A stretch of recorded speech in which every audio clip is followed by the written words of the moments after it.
La verdad que es emocionante estar aquí esta tarde, no solamente por las vivencias que estamos acumulando a lo largo de la tarde, por la presencia de familiares directos de aquellos de nuestros mejores camaradas que entregaron su propia vida y a los cuales les debemos ese ejemplo magnífico, por la presencia de Eduardo, que envidia, sin palabras, con todo en la cabeza, pero más aún en el corazón, pues nos ha ilustrado con sus palabras. Y también con el verbo entusiasta de Manuel Andrino, al cual yo le agradezco la parte que ha tenido en la organización de este evento, en el cual pues, hemos colaborado distintas organizaciones falangistas acudiendo al llamamiento de la Hermandad de la Vieja Guardia, ¿no? Es emocionante estar en el Ateneo porque esta institución, de alguna manera, está muy ligada a la génesis del nacionalsindicalismo,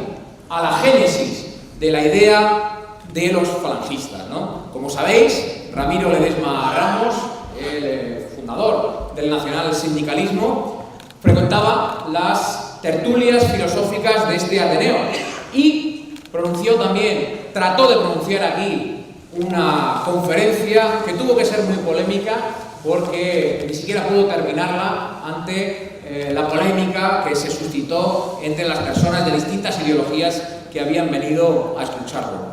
Pero es que esta institución, el Ateneo, al cual, por cierto, quiero agradecer que haya tenido la amabilidad de consentir este acto, sabemos que no es fácil, ¿no? Porque los falangistas somos incómodos y hay muchos que no quieren ni siquiera que estemos utilizando sus instalaciones, aunque sea pagando y pagando bien. Pero hay que agradecerles al Ateneo, desde luego, que haya tenido la consideración de acoger este acto.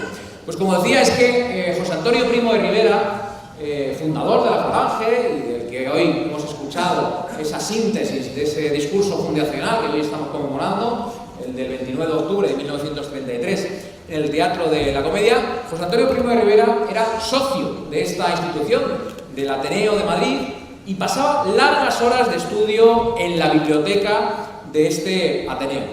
Horas dedicadas a conocer el pensamiento tradicionalista y también los socialismos. Lecturas que a buen seguro tuvieron una influencia decisiva en la concreción de la ideología nacional sindicalista. Una ideología, una propuesta ideológica que camino de los 90 años ya, desde la fundación de la Falange, constituye, junto con el ejemplo magnífico de todos los camaradas que nos precedieron en el sacrificio, esa ideología constituye el mayor patrimonio que tenemos los falangistas. Prácticamente podríamos decir que es el único patrimonio que tenemos. La Falange siempre ha sido muy pobre de solemnidad. Sabemos, porque nos lo cuentan las crónicas de los fundadores, las dificultades que tenían para poder siquiera pagar los locales en los que les cortaban la luz. Siempre hemos sido pobres, no nos ha importado. Pues junto con el ejemplo magnífico de los mejores de nuestros camaradas, lo mejor que tenemos hoy es nuestra ideología, la ideología que nos legaron nuestros fundadores. Porque hemos ido viendo cómo, aún con el paso de las décadas, lo sustancial de las propuestas que nuestros fundadores lanzaron en la década de los 30 del siglo pasado, ya hace, ya digo, camino vamos de los 90 años, sin embargo, conserva toda su actualidad, conserva toda su vigencia, conserva toda su frescura.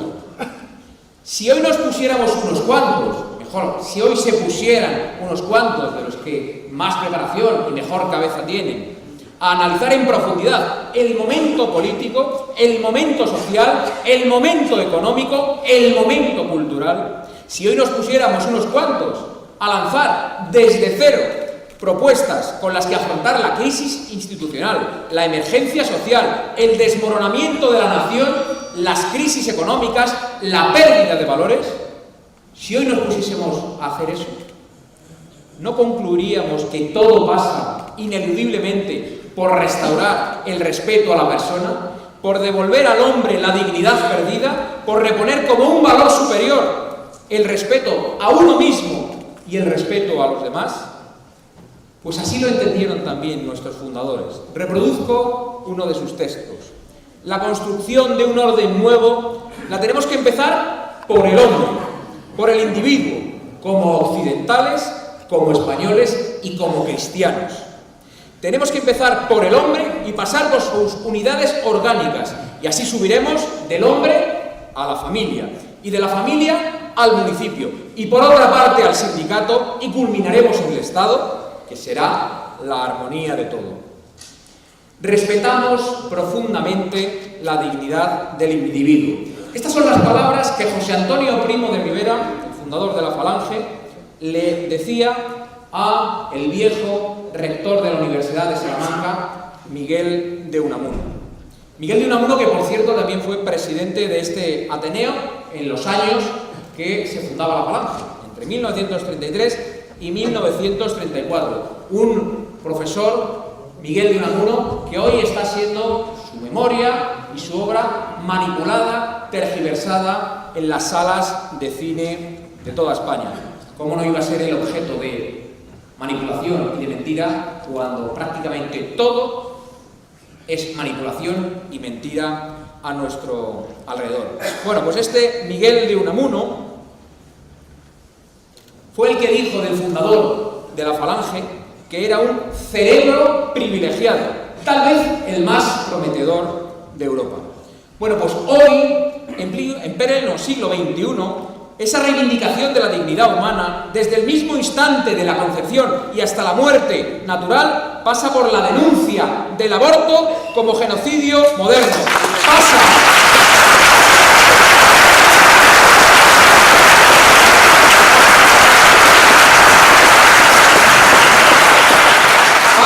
por la crítica a un modelo de sociedad donde el individuo, desarraigado, sin identidad, sin ningún vínculo comunitario, cada vez más muere en la más absoluta de las soledades, porque se le ha hecho creer que la familia es un estorbo, que los hijos son una carga, y a esos ancianos que van a morir en soledad, lo único que se les ofrece como vía de escape es adelantar su final legalizando la eutanasia.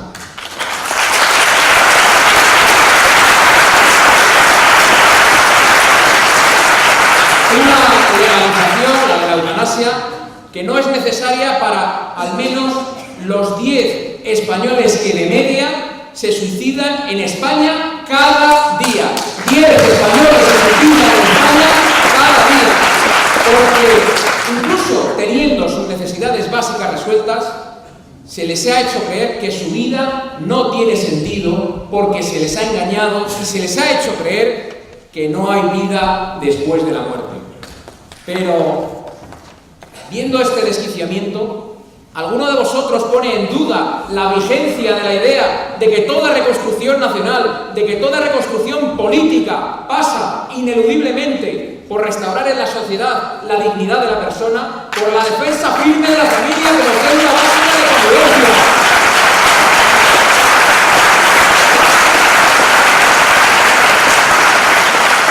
Toda reconstrucción política, toda reconstrucción nacional pasa por contraponer al nihilismo dominante las verdades entrañables de la fe católica y los valores que configuraron la cristiandad europea.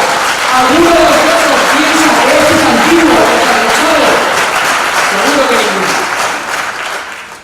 Por decir estas cosas, hay una crítica bastante común, bastante cínica también, que las izquierdas hacen a los que nos oponemos al aborto y a los que nos oponemos a la eutanasia. Nos dicen, así con un poco de chascarrillo, que se nos ven muy preocupados por la vida antes del nacimiento y en el momento de la extinción de la vida, en el momento de la muerte, pero que nos desentendemos de lo que pasa entre un momento y otro. Nos desentendemos de lo que sucede entre medias, nos desentendemos de la vida de las personas, de la vida de nuestros semejantes.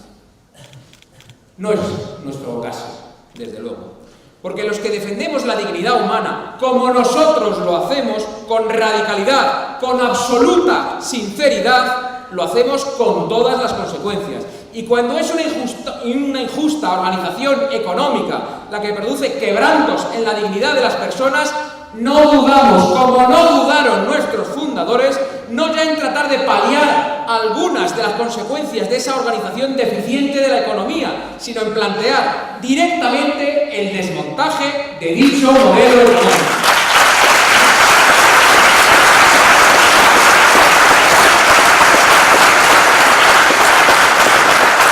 Y eso sin miedo, porque a todo se acostumbra uno, a que nos llamen izquierdosos, aunque nos tilden de intervencionistas o aunque traten de ridiculizarnos con alguno de esos insultos estúpidos de la jerga derechosa y liberal.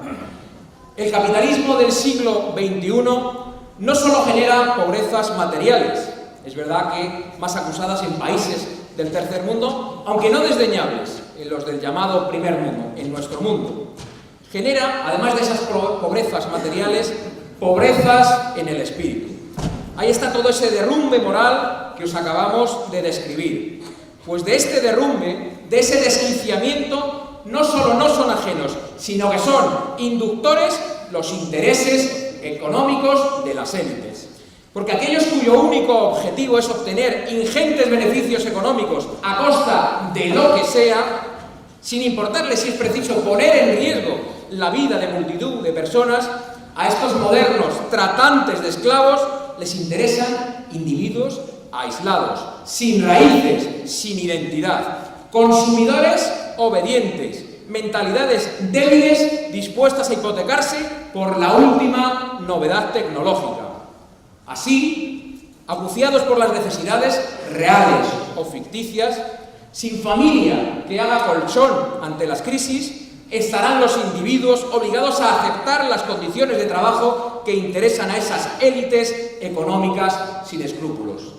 Son precisamente esas élites económicas las que, por ejemplo, alientan y organizan el traslado masivo de trabajadores inmigrantes desde África o desde Asia a Europa con el cínico argumento de la solidaridad.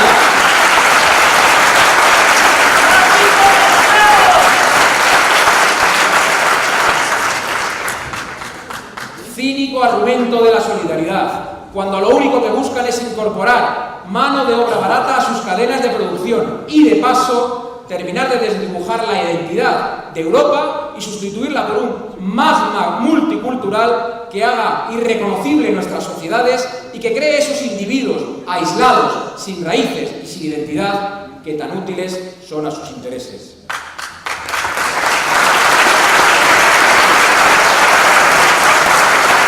Esas masas de inmigrantes, en buena medida, mueren de camino a Europa sin que a esas élites económicas que les empujaron,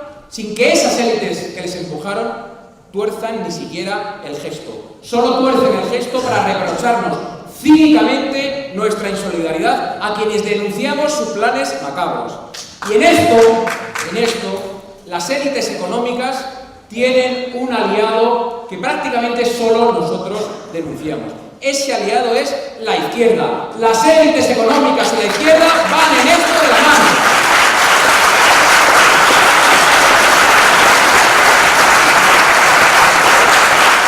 Van de la mano toda vez que la izquierda ha perdido su capacidad crítica y todo afán de reforma social.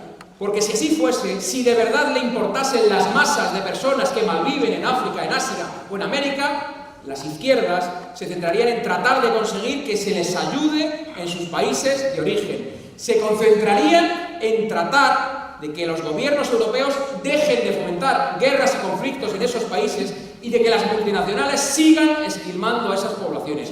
Eso harían y no animarnos a jugársela camino de Europa.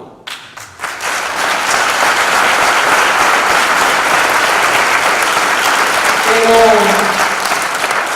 no porque sea más acuciante y severa la pobreza del tercer mundo, deja de haber aquí mismo, entre nosotros, compatriotas nuestros que sufren las desigualdades y la pobreza.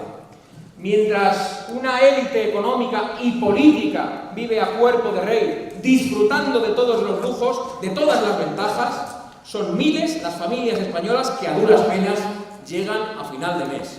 Esta semana mismo se conocían nuevos datos sobre la incesante pérdida de poder adquisitivo de los trabajadores españoles desde 2008.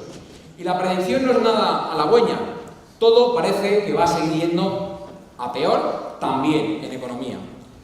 Son familias que este invierno, de nuevo, no encenderán la calefacción porque no pueden pagarla. Madres que no llevan a sus hijos al dentista o a la óptica porque no pueden pagarlo, mientras ven cómo les machacan a impuestos, y ese esfuerzo va solo a pagar el despilfarro de los partidos políticos, de los sindicatos, de las patronales, de los asesores, de los observatorios, de los sindicatos de chiringuitos, de euros, públicos, para el mantenimiento de los millones de recursos.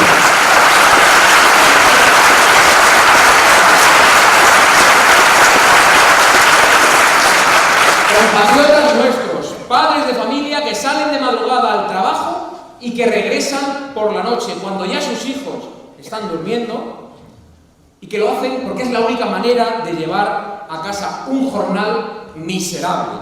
Trabajadores que no han parado de ver disminuidos sus derechos y su seguridad en el trabajo. Y todo esto mientras se les decía que eran afortunados por tener sindicatos, por tener derecho a la huelga, por tener derecho a la protesta, pero pese a todo eso no han perdido derechos, solo han hecho perder derechos. Entre nosotros hay jóvenes que dejaron sus pueblos, dejaron su vida en el campo porque allí no podían ganarse la vida, y que ahora recorren las calles de las ciudades cargados con unas enormes mochilas de colores, jugándose el tipo en el tráfico de las ciudades por 4 euros la entrega. Que no pueden ponerle ni siquiera rostro a su empleador porque no es más que una aplicación en el teléfono que, en caso de que les atropelle un autobús cuando van a servir una hamburguesa a domicilio, niegan incluso cualquier relación laboral.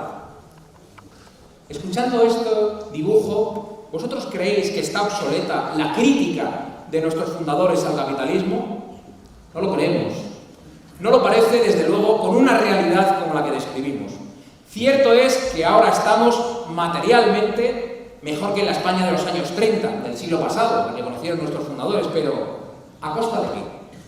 Pues a costa, por ejemplo, de la incorporación forzosa de la mujer al mercado laboral. No como liberación, que es mentira, como se nos vendió, no por voluntad propia, sino forzadas porque no hay casa que pueda sostenerse a día de hoy con un solo salario, porque cobramos salarios de miseria.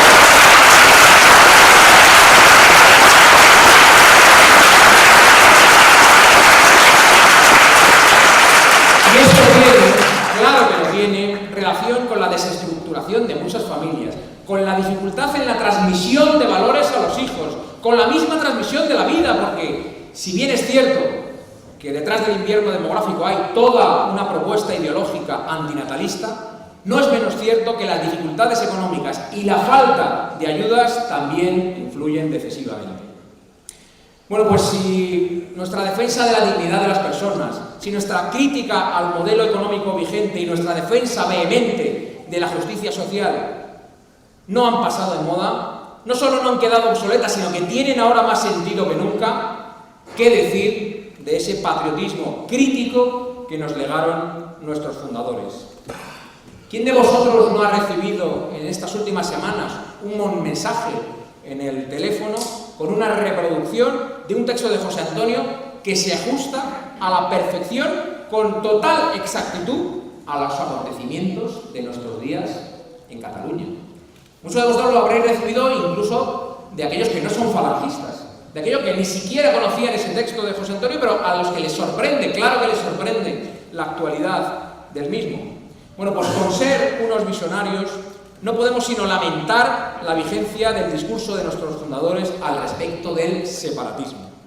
Pero es que nosotros, que no tenemos las capacidades de adivinación, que somos muchos más torpes, nosotros también lo anticipamos hace ya 40 años.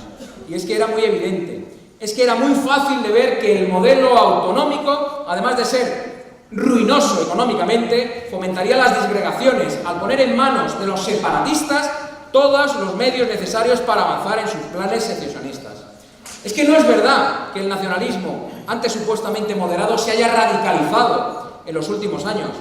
El nacionalismo, al que antes se le llamaba moderado, tenía un plan perfectamente diseñado. Un plan que pasaba por controlar los resortes del poder, controlar los presupuestos, la educación, las televisiones y las fuerzas de orden público desde el poder para construir un régimen que otorgue todos los privilegios a las castas separatistas y oprima en las españolas regiones de Cataluña, de las Condadas y de Galicia a todos aquellos catalanes, vascos o gallegos que no busquen la españolidad.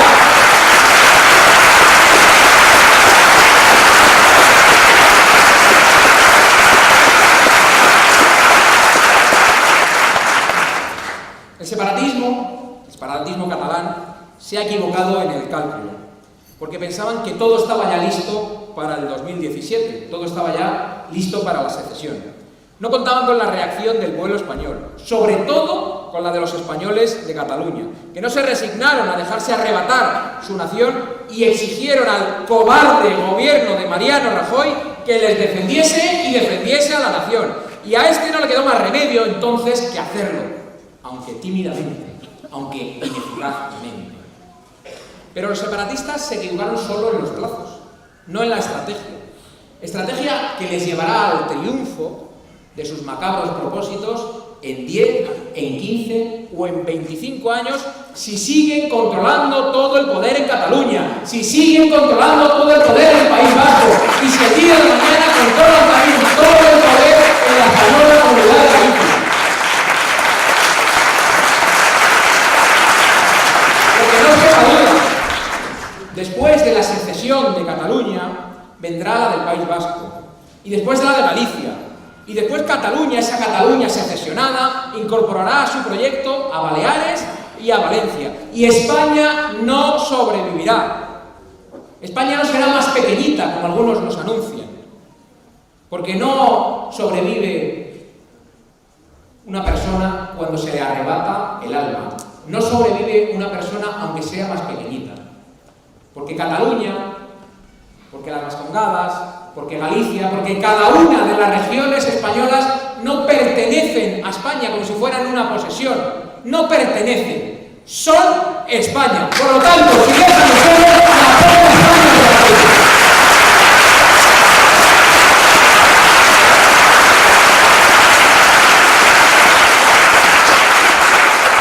A estas alturas no queremos que se nos reconozca el triste mérito de haber acertado con nuestras predicciones de hace 40 años. No queremos ningún reconocimiento para nosotros. Lo único que queremos es que se rectifique cuanto antes para que España tenga al menos una oportunidad de sobrevivir. Y ese es el verdadero problema. Que no solo no están dispuestos a rectificar los socialistas, que por el momento ostentan el poder. Es que el Partido Popular no solo mantiene su defensa cerrada del modelo autonómico, es que esta misma semana, después de lo que ha llovido, han vuelto a hacer una oferta de mayor autogobierno a los separatistas catalanes si cesan en su deslealtad. Pero, ¿es que no se enteran o es que añoran los tiempos en los que su gran referente, José María Aznar, entregaba todas las competencias que el corrupto Pujol le exigía a cambio de sostenerle en el gobierno?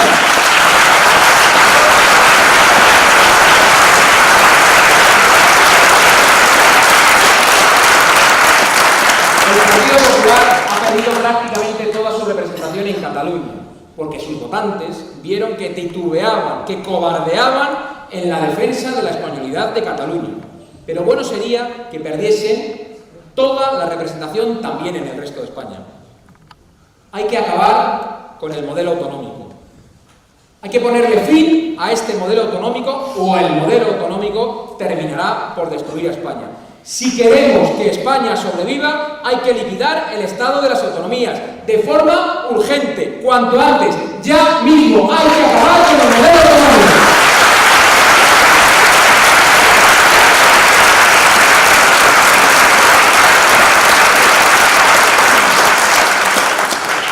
En España llevamos décadas sin lo que tradicionalmente se había conocido por derechas. Seguramente tampoco hayamos tenido, ni tengamos a día de hoy, izquierdas. Al menos en el sentido, antes lo escuchábamos, en el que en el discurso de la comedia se refirió a ella José Antonio. Aquella que buscaba subvertir el orden económico. La izquierda ya no busca subvertir un modelo económico con el que se siente perfectamente a gusto. Esta izquierda posmoderna no tiene ya interés por los trabajadores, por sus derechos ni por su bienestar. Ha sustituido la lucha por los trabajadores por la lucha por el feminismo, la homosexualidad y el animalismo. Por eso los trabajadores han abandonado la vía del sueño.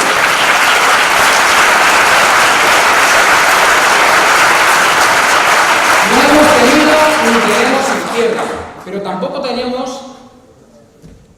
hemos tenido en todo este tiempo derecha. Al menos no había en esta derecha esos restos de fibra patriótica, no la había desde luego en el Partido Popular, ni había valores morales ni defensa de las tradiciones. Al menos no cuando gobernaban. En la oposición parecía que sí. Se apuntaban a las manifestaciones por la unidad de España, a las concentraciones en defensa de la familia, protestaban por la reforma de la ley del aborto, pero eso solo en la oposición.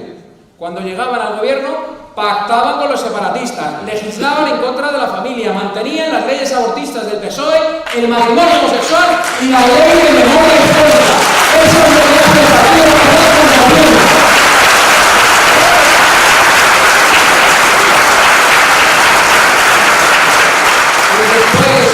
Después de todos esos años sin que la derecha, al menos una derecha clásica, la represente, ahora ya parece que la derecha tiene quien la represente. Y digo que parece porque aún no han pasado, digamos, la prueba del algodón de estar en un gobierno para saber si mantendrá entonces lo que dice ahora desde fuera o hará como el Partido Popular, que es en la oposición digo una cosa, pero cuando llego al gobierno hago la contraria. Y digo que no podemos poner la mano en el fuego, primero porque en su mayoría los líderes de esta nueva derecha fueron en su día líderes de este Partido Popular que hemos descrito, y que solo abandonaron el Partido Popular cuando les apartaron de los primeros puestos en las listas electorales.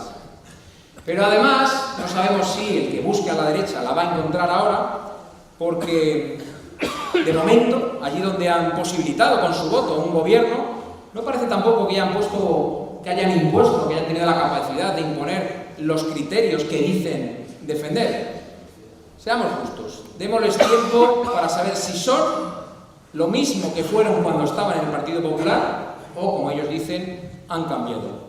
Bien, pues ahora que parece que hay derecha, algunos, ante la ausencia de referentes parlamentarios que agiten enérgicamente la bandera nacional, que les digan las cosas claras a los separatistas, que defiendan, más o menos, la vida, la familia y las tradiciones, algunos parece que se han dejado impresionar por el nuevo mal menor. Sobre todo cuando, desde las nuevas filas de la derecha, se invocan referentes históricos y valores entrañables para nosotros también, con un éxito, es verdad, notablemente superior al nuestro. Enhorabuena por ello. Tanto más se han dejado impresionar algunos, cuando algunos de los líderes de esta nueva derecha han reproducido algunas de nuestras consignas de siempre. Solo los ricos pueden permitirse el lujo de no tener patria, les hemos llegado a escuchar. Incluso se han entregado en los últimos tiempos con pasión, quizá con la pasión del converso o con el que busca la rentabilidad electoral, a defender el Valle de los Caídos y al mismísimo Franco. Pero es que esos mismos, la derecha mediática y política, esos mismos, hasta hace muy poquito, utilizaba, como nos contaba Eduardo, el calificativo falangista con el supuesto ánimo de injuriar al rival. Esa derecha política y mediática decía que los convenios colectivos eran una herencia de lo peor del franquismo, que era la de los falangistas. Y esa misma derecha, que ahora repite las consignas, que ahora parece defensora del Valle de los Caídos y a la que no le debe molestar que se cante el cara al sol, esa misma derecha era la que comparaba hace muy poquito, pero tenemos memoria, comparaba a los que cantaban el cara al sol con los etarras. Esa es la derecha que a día de hoy se ha pasado con más conquista de todo el mundo.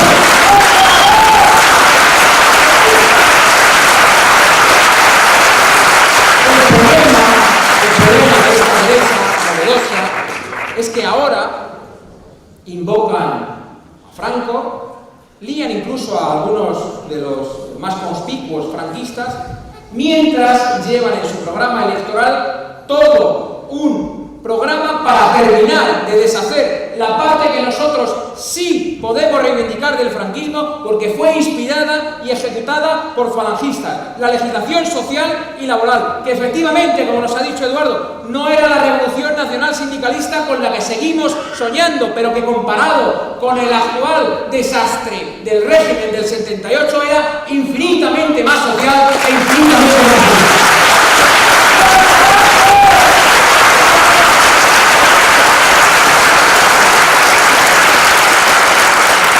Ese es el problema de la derecha nueva, de la vieja y de la de siempre, que nos engatusa con la bandera, con referentes patrios y con valores tradicionales para colarnos de rondón la liquidación de la negociación colectiva, la eliminación de toda protección social, la educación y la sanidad pública, el sistema público de pensiones y la seguridad social.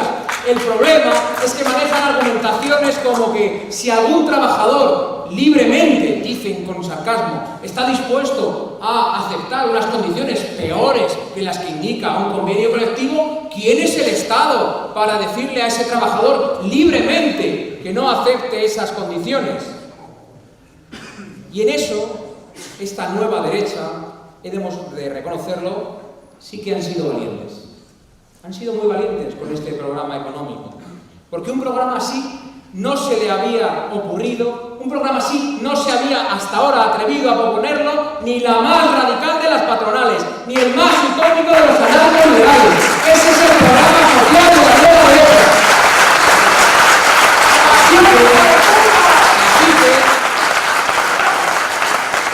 Así que es el momento del rearme ideológico de los falangistas. El estilo no se pierde jamás. El estilo no se pierde jamás.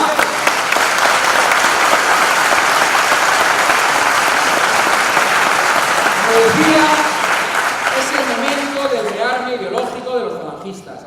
Es el momento de repetir a todos aquellos que nos quieran oír y de repetirnos a nosotros mismos que no somos ni de izquierdas ni de derechas, que la izquierda y la derecha son formas de hemiplegia moral, que mirar a la patria solo con el ojo derecho o solo con el ojo izquierdo es mirarla de reojo, que no se puede defender a la patria y desentenderse de los españoles, que la patria es una hermandad y que por eso los patriotas, los verdaderos patriotas, no dejamos a nadie en la estacada, que sin patria no hay justicia, que sin justicia no hay patria.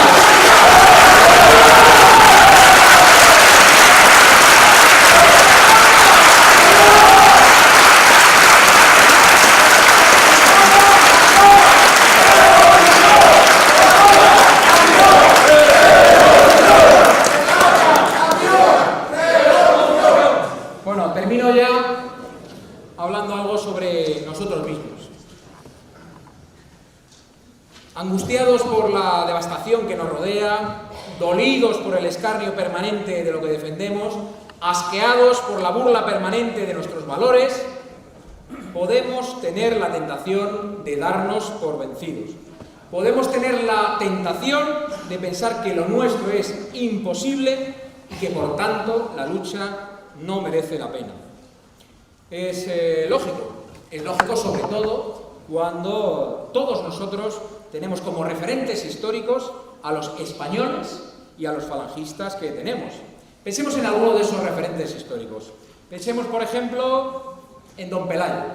Claro, recluido en las montañas asturianas, con toda la península invadida por los sarracenos, es lógico, es entendible que pensase: no tenemos nada que hacer, no merece la pena luchar, así que yo no voy a luchar.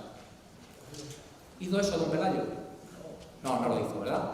Don Pelayo agarró lo que tenía a mano, que eran piedras, y desde allí comenzó la reconquista, que él no la vio, que no la vieron sus hijos, que no la vieron sus descendientes ni sus nietos, pero que 700 años más tarde se produjo esa victoria. Y si hubo nada, si hubo victoria de nada, si hubo reconquista, fue porque 700 años antes Don Pelayo no había perdido la fe. Pensemos en otros de sus referentes históricos. Pensemos en el conquistador extremeño Francisco Pizarro. Llevaba más de 2 años de expedición, empeñado en conquistar el Perú, Y no llegaba. Solo venían las enfermedades, solo venía la muerte. En un momento dado traza una raya en el suelo y pide voluntarios. Solo 13 le siguen. Es lógico. Pizarro dijo, somos tan pocos, ¿para qué vamos a continuar? No merece la pena. Si es que somos muy poquitos. Nosotros nos hemos hecho esa misma reflexión, ¿no? ¿Fue esa la respuesta de Pizarro? Cuando solo 13 cruzaron esa raya. No fue esa la respuesta de Francisco Pizarro. Agarró a esos 13 y se tiró a la conquista del Perú. Y claro que conquistó Perú. Por él y por otros muchos como él, a día de hoy se sigue deseando al Dios verdadero en el idioma español. Por eso, nosotros no somos necesarios.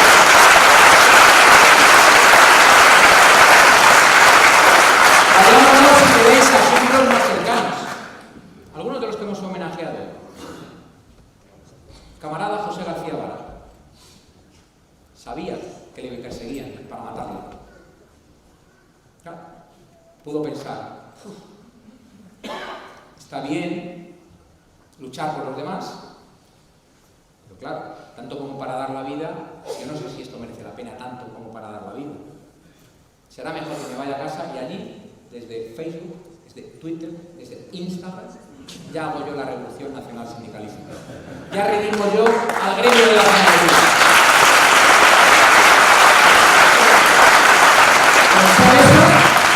¿Pensó eso el camarada José García Vara? No. Camarada José García Vara y muchos otros, como aquellos que están en esta lista, fueron conscientes de su deber y no retrocedieron, incluso aunque sabían que les perseguían para matarle. Pues si ellos no se rindieron, si ellos no fueron cobardes, no tenemos derecho nosotros a hacerlo si nos llamamos sus camaradas.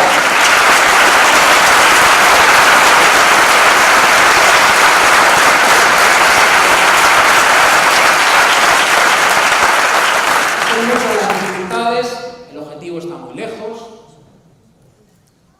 somos muy pocos, estamos amenazados y además estamos divididos.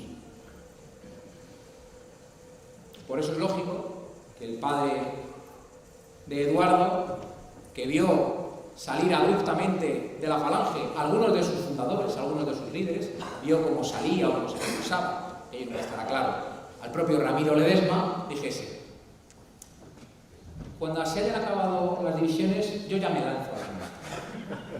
Cuando se hayan acabado los dimes y diretes, los de un grupo, los ramiristas, los josantonianos, cuando se hayan puesto de acuerdo, ya me llamáis, tengo el móvil encendido, dijo, y ya me apunto entonces a la lucha. Y eso le pasó el 18 de julio. Dijo, seguimos divididos. No, a mí no me llames. ¿Hizo eso Rafael García Serrano? O lo que hizo es calzarse la alpargata, coger el fusil y salir a defender la unidad de España y la justicia social. Pero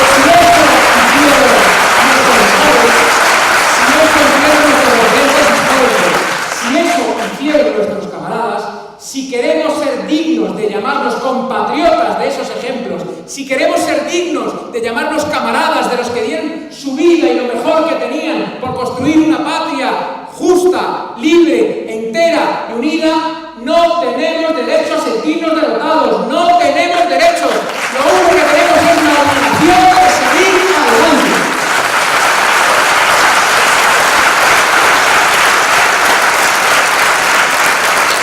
Sí, ya lo sabemos, no somos necios, sabemos que es muy difícil hasta el milagro. ¿Lo recordáis? Entonces también era difícil hasta el milagro. Pero entonces nos dijeron que creían en el milagro. ¿Creemos nosotros en el milagro? Yo sí creo en el milagro. Así que, adelante. Adelante los inasequibles al desaliento. Arriba el ánimo. En alto las banderas. Es el momento de ondear la bandera roja y negra. Por la patria, el pan y la justicia. Por España una